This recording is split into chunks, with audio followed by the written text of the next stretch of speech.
She said it casually, like it was a joke she expected me to laugh off.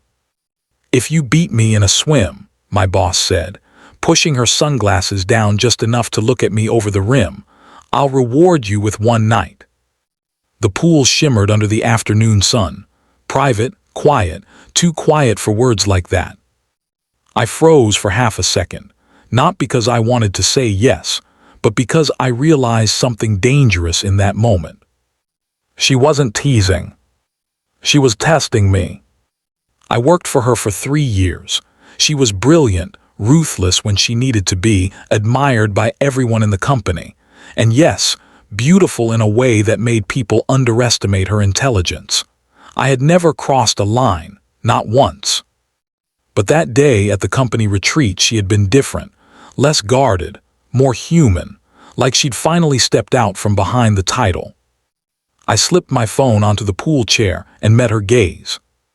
"I don't want one night," I said calmly. Her eyebrow lifted. "Oh. I want more." The silence between us deepened, heavy and electric, not less something sharper, something honest. She studied me like she did during negotiations, searching for weakness. Instead, she found resolve. "Careful," she said, "you might lose more than the race." "I already have," I replied. "I just finally stopped pretending otherwise." For a long moment, neither of us moved. Then she smiled, not playful this time, real, dangerous. "Fine," she said, slipping off her cover-up. "Let's swim." The water was cold when we dove in. She was fast, stronger than I expected, competitive, focused. We matched stroke for stroke, neither willing to give an inch. Halfway across the pool, I realized something else. This wasn't about winning. It was about control. At the final stretch, she surged ahead, but I didn't chase. I slowed, let her reach the edge first. She turned, breathing hard. "You let me win." "I did." "Why?" I pulled myself out of the water, standing dripping in front of her. "Because if I beat you, you'd feel like you owed me. I don't want that." She stared at me, stunned. "I want you to choose," I continued. "Not because you lost a bet, not because you're bored, because you mean it." The pool deck was silent, except for water dripping from my hair. "You're risking your job," she said quietly. "I know." "You're risking your future." "I know." She stood slowly, water running down her arms, her expression no longer guarded, no longer powerful, just honest. "No one has ever talked to me like that," she said. "No one ever saw you without the title," I replied. She laughed softly, but there was something fragile in it. "You have no idea how lonely it is up there." "I think I do," I said. "That's why I said I want more." She didn't touch me, she didn't kiss me. Instead, she walked past me, stopped and said over her shoulder, "Come to dinner tonight, not as my employee, not as a bet." She paused. "And not for one night."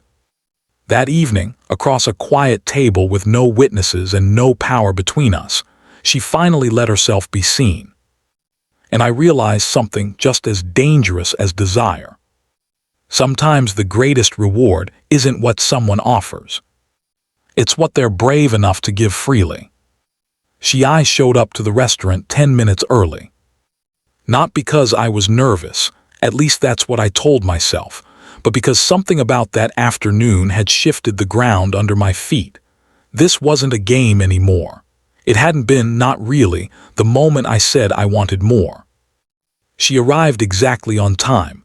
No assistant, no phone in her hand, no armor. She wore a simple dress, nothing dramatic, but it changed the way I saw her. Not my boss, not the woman everyone feared in boardrooms, just her. She sat across from me and smiled faintly. "Thank you for coming." "I wouldn't have missed this," I said. The waiter poured water and left. Silence settled between us, not awkward, careful. "You surprised me today," she said finally. "Most people either flirt with me because of my position or avoid me because of it." "And you?" I asked. "I learned a long time ago not to want things I couldn't control." She paused. "You didn't let me control you. I leaned back slightly. That bother you? She considered it. It scared me. Why? Because it felt honest. She looked at me then, really looked, as if she were memorizing my face. Do you know how rare that is in my life? I didn't answer. I didn't need to. Dinner moved slowly. Conversation drifted from work to childhood, from ambition to regret. She told me about the pressure that never left her shoulders, about nights spent staring at ceilings in hotel rooms after closing deals that everyone else celebrated. I've won so much, she said quietly, tracing the rim of her glass, but I've never felt like I arrived anywhere. You don't look lost, I said. She smiled sadly. That's because I learned how to look found. When we stepped outside afterward, the night air felt heavier than before.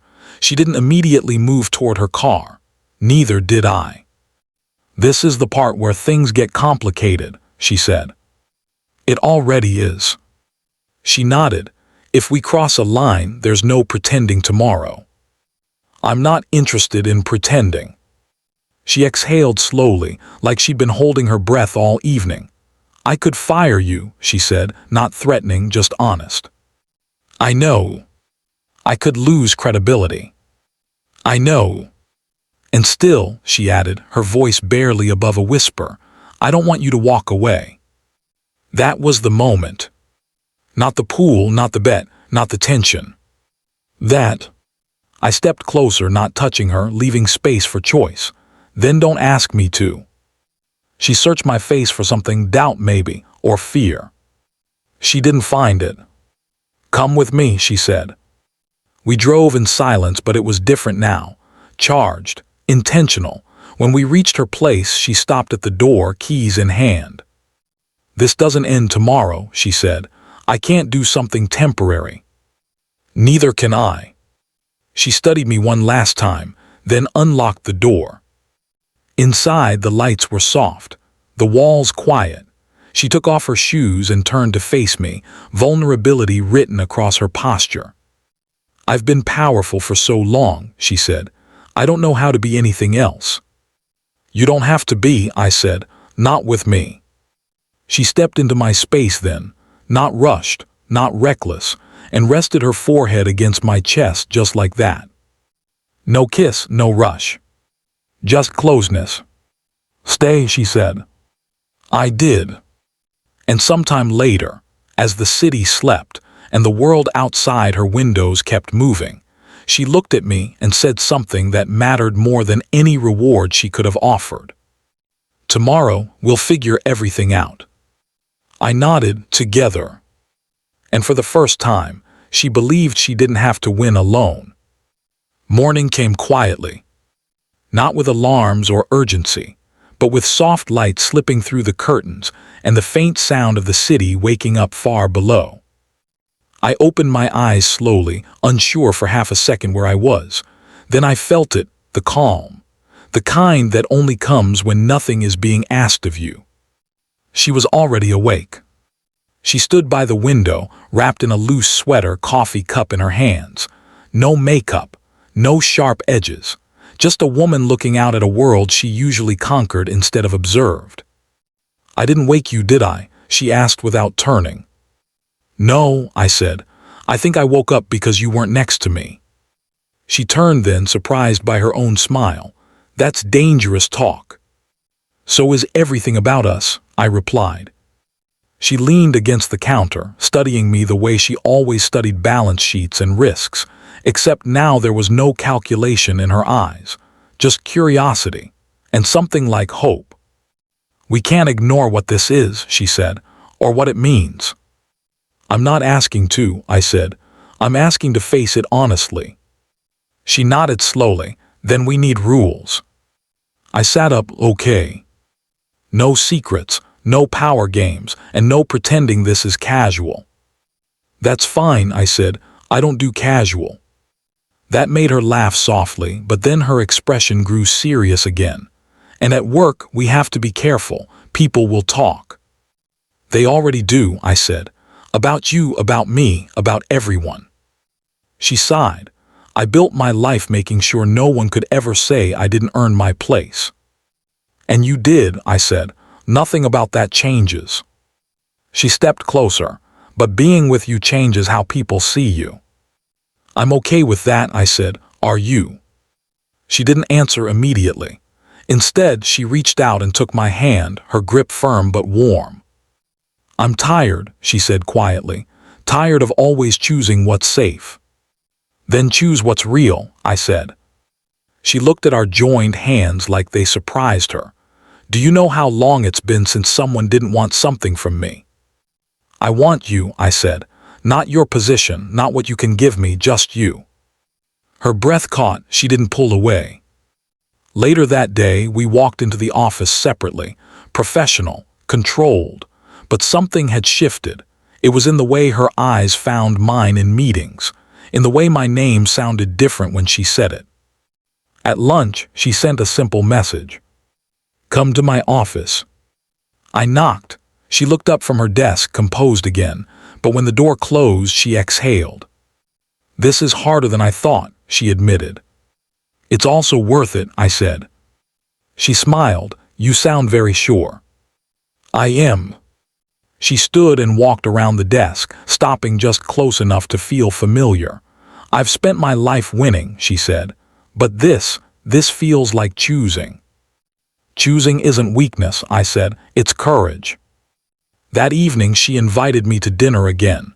This time not to test anything, just to be together. We talked about ordinary things, movies, food, the kind of life neither of us had planned. You know, she said at one point, I used to think love was a distraction. And now I think it might be the only thing that keeps people human. Weeks passed, slowly, carefully. We navigated glances and late nights, quiet conversations and hard decisions. There were moments of doubt, moments when the world pressed in. One night, after a particularly brutal board meeting, she came to my place instead of going home. I almost ended this today, she admitted, sitting on the edge of the couch. Why didn't you? Because when I imagined my life without you in it, she said, voice steady but eyes shining, everything I'd built suddenly felt empty. I sat beside her. I'm not asking you to choose me over your life. She turned to face me. I'm choosing a life that includes you. That was when I understood. The reward was never a night. It was trust. It was equality. It was two people meeting in the middle, neither above the other. And when she rested her head on my shoulder and whispered, I don't want more anymore. I want this. I knew we'd already won.